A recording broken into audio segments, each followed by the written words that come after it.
Hello to all my friends out there. Hi, you guys. I hope everyone is doing okay. Well, I had a busy day. Okay, this video is don't wait until your provisions run low. Stock up on some big bags of basic food now. Like what? Well, I'm making use of what I learned at the food bank. Okay, what made me think about this is in my family, the Mormons, they came across the plains on foot. Some of them had covered wagons and oxen, but some of them came across on foot. And at certain parts in the journey, the story went, our provisions ran low. So what they had to do was camp and wait for someone to bring some food. And like whenever I would hear all these stories, I would always think, well, what if no one came? Well, luckily they did. Or on the way, they came from Switzerland to Canada, and many times their vessels almost sank. And you know, there's always like these miraculous stories, and I would always go, what if that hadn't happened? You know, I was always the type, my gosh, you could have been killed. But anyway, they would wait, and then someone would bring food. Almost every Mormon that I have ever known has a food storage. A lot of people were killed on the way across, except in my family, as far as I know, no one was killed. And they all managed to survive. Not a lot of people, but everyone in my family who came across survived. So the government has societal provisions, healthy food service policies implemented in government, funded in private settings to encourage healthy food choices.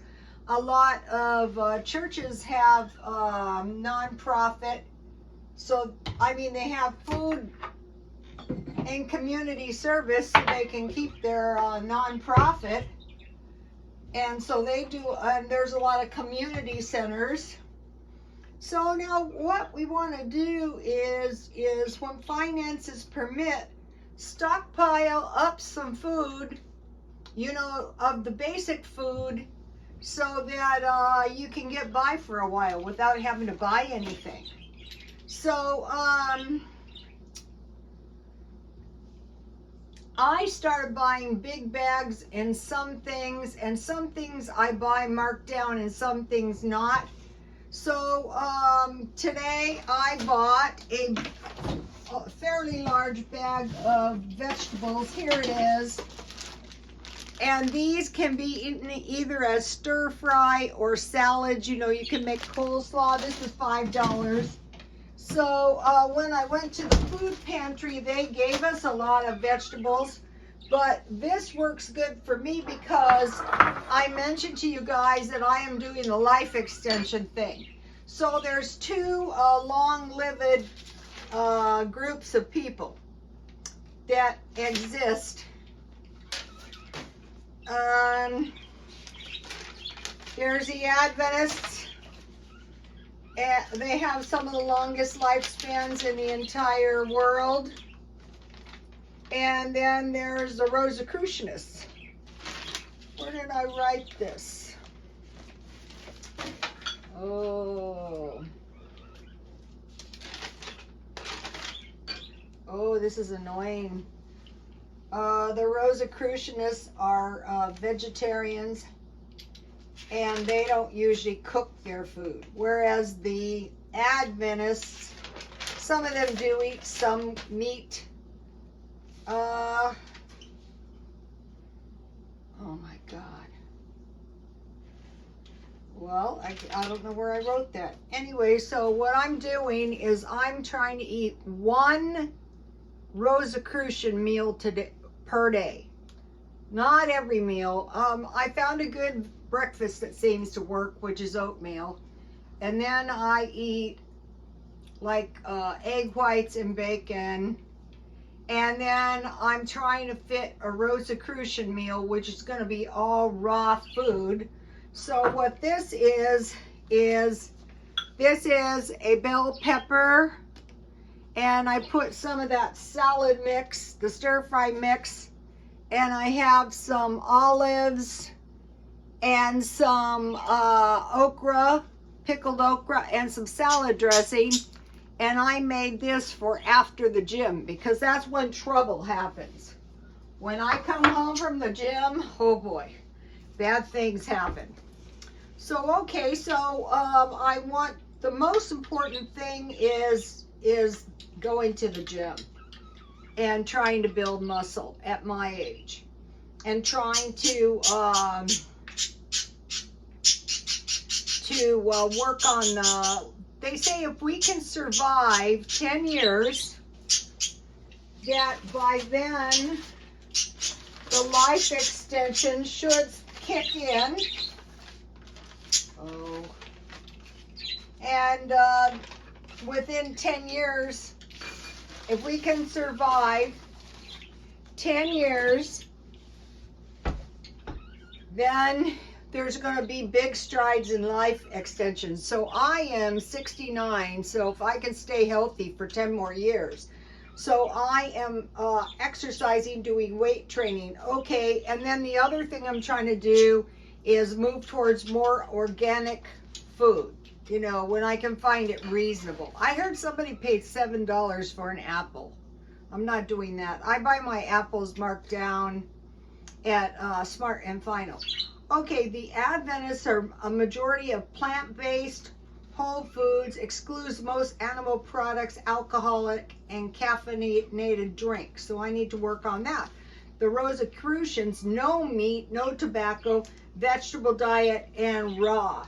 So I mentioned to you guys after about the food banks gave us dairy, eggs, you know, and cheese. And so I'm used to a meat diet. So after a few weeks, I was getting pretty hungry. And then the Adventists have low-fat dairy, eggs, and clean meat or fish. So I go, okay, yeah, that makes sense. So the vegetables were $4.99.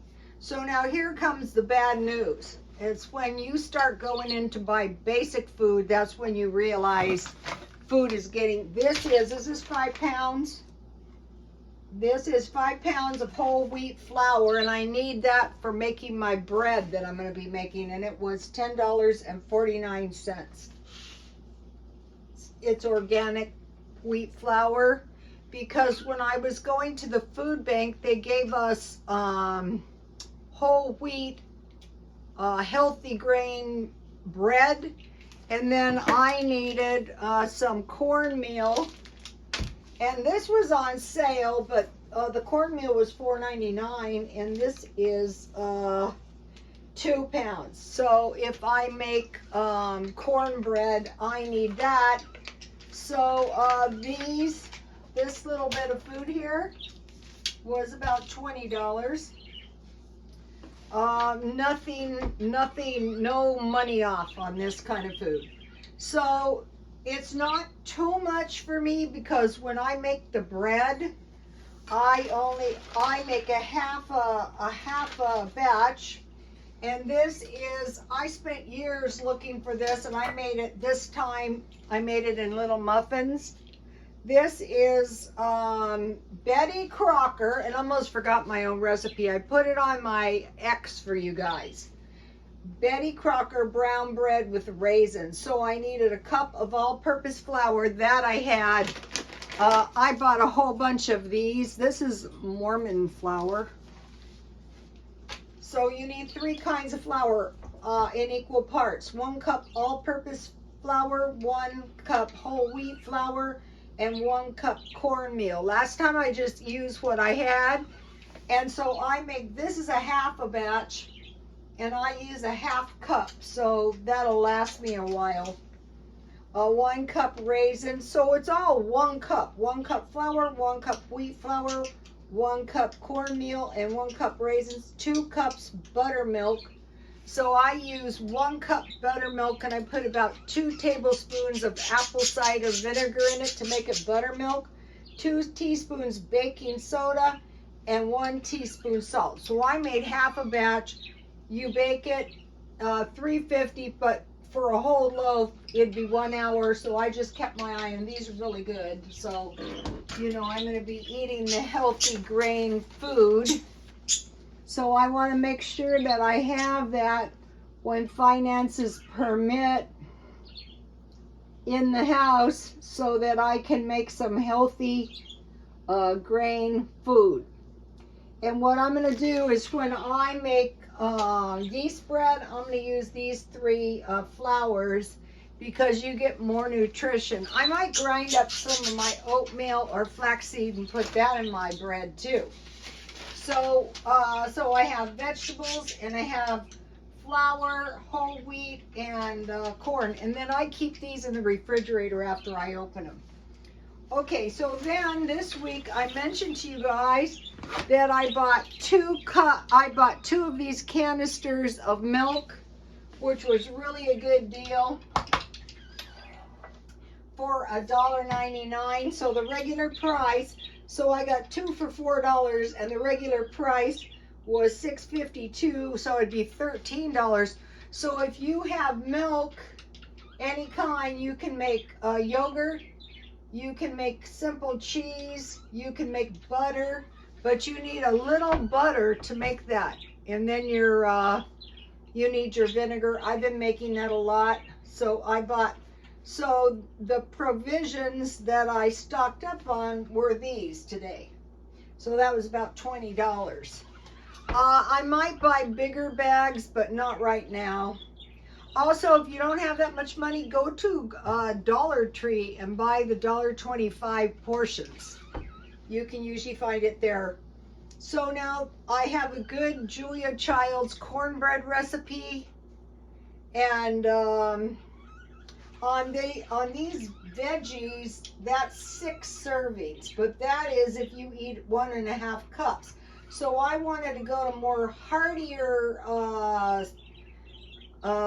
salads, so that my salads didn't wilt, you know, before I could eat them. And also, I did buy 1 sweet potato, because when I went to the pantry, they gave us hearty vegetables like potatoes and sweet potatoes. They didn't give us rice. So I would suggest a big bag of rice, any kind you like. So I'm buying instant potatoes, because those are going to last. These sweet potatoes will last for a month if you keep them in the refrigerator. And then I bought 2 squash. So I'm going to be investigating these hardy vegetables, and I'm trying to grow vegetables. Okay, so with the stir fry, why that is a good deal. You can make hamburger stir fry, fried rice. The way I make fried rice is I fry a little, some little pieces of ham or Spam in oil, and then I put my my rice in there, and I refry that, and then I add vegetables, and I refry that, and then I move them over to one side. I melt a little butter, and I scramble a couple eggs, and when they cook, I mix it all together, and then I season it with salt, pepper, and sugar, and then soy sauce, a curry chicken. I made a vegetarian curry soup that was good lately. Salmon with the stir fry, top ramen with some stir fry, and if you have a little bit of meat, and quiche. Okay, now this week I stockpiled a lot of refried beans, so I want to make some 7-layer dip. Okay, so now when I went to the food bank, it is very important that we should have peanuts. So I have some of these small bags of peanuts, but as soon as I start eating these down, I'm going to find the big bags of peanuts. So you're always going to have peanut butter for your bread. And then I have a pretty big bag of, I have found for fruit, I don't like my walnuts if they start getting old, and I don't know, these are pretty big bags of fruit, but it depends how much you're using. And then every day, you know, I've been eating oatmeal, so you have oatmeal and you have milk, so you can get by there. You can grind your oatmeal for some kind of flour. So we want to prepare, so if you have milk, you can make yogurt, cottage cheese, butter. And then I bought eggs this week at Smart and Final because I got the good eggs marked down $2.57. And then cheese and nuts. So to stock up on those items, you know, so as those are basically the food pantry food. I did that yesterday. I mentioned that in my video. The food pantry, the most purchased food by Americans was dairy, milk, butter, cheese, eggs, and yogurt, peanut butter, packaged meat, and bread. That was the exact same food they gave us at the food pantry. And then meat, lettuce, dog food, and frozen vegetables. Also with these vegetables back here, if you don't think you're going to eat them, you can blanch these a little bit and then you can freeze them. Just plunge them into boiling water for a minute and then plunge them into cold water, drain them, and freeze them if you're not going to eat them. But those will last for about a week. Okay, so I am still eating meat at times. So I like to have at least 4 ounces of meat for dinner. So 365 days a week, 4 ounces, that's 91.25 pounds divided by 12. That's around 8 pounds a month or 2 pounds per week. And I buy that marked down. You can buy fairly cheap meat. I discovered I eat about one bag of frozen vegetables a week. And then I was planning on having 1 bag of salad, but I will just eat this salad until it's gone and then decide what I want to do about that when the time comes. Okay, today I went to the thrift store and I bought myself, what I was looking for is vases. And I got this really nice Lenox vase. It's a $62.50 vase because the price is still on the bottom, and you know, your flower arrangements turn out so pretty if you have a good vase. So I discovered Floral Designing 101 with Michael Gaffney, Gaffney, and the channel is Michael Gaffney. It's on my X if you want to find out how to do that. And then there's another one, The Fundamentals of Floristry Designs, Astor's Place, and that's on my X. So I will be researching. I've been spending a lot of effort on my interior design, and also I was trying to do the posters in my living room, and finally I looked up how to do it online and they started turning out a lot better. And then I bought a nice pair of Jessica Simpson sunglasses. These are pretty cute. I like 2 new pair of sunglasses. So tomorrow on the way to the gym, these are a little bit loose, not too bad. I'll see if they can tighten them for me at Walmart. So if you guys see a good deal on sunglasses. And so these sunglasses sell Jessica Simpson $23.99 used and new $45, but we can buy them out here at Marshall's. I'd say they might be worth $10 or $15, but the main thing is I will wear them, and then I usually sell them at the swap meet. Also this week I bought a large container of minced onions. And so if you have salt, pepper, onions, chives, parsley, garlic, you can get by on that. It used to be, back in the day, it was just salt and pepper. Also, I wanted to mention, if you guys get a chance, if you see one of these cookbooks the New Age Vegetarian Cookbook. This is the Rosicrucian cookbook. But since the food is supposed to be raw so you don't lose your nutrients, but still they have a lot of good pointers in there. Okay, so now I want to talk real quick about the cash reserve. I mentioned to you the other night that the cash reserve was 10% of your monthly income. I go, that is the most practical idea I have heard. So I'm trying to do that, and a full tank of gas, and to make sure all my water is full at all times, which is not, but I am working on that. The flowers are fun. The garden is coming along nicely. And I'll see you tomorrow. Please like, comment, and subscribe. And God bless you all. Bye, you guys. See you tomorrow.